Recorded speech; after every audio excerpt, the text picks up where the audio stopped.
Resep membuat seblak, cengek 2 ounce, bawang putih 2 saja, kencur dikit aja.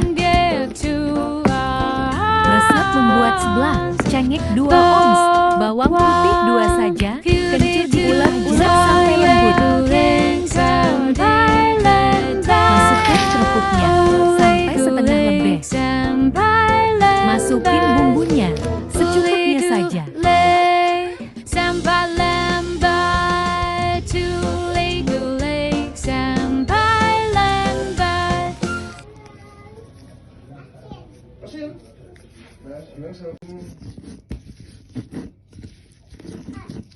Akhirnya jadi juga.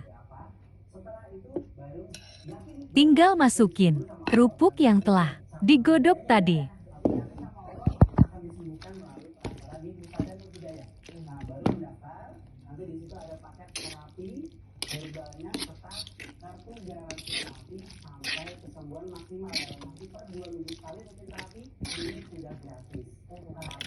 Nah, beginilah teman-teman resep seblak cobek atau seblak cocol.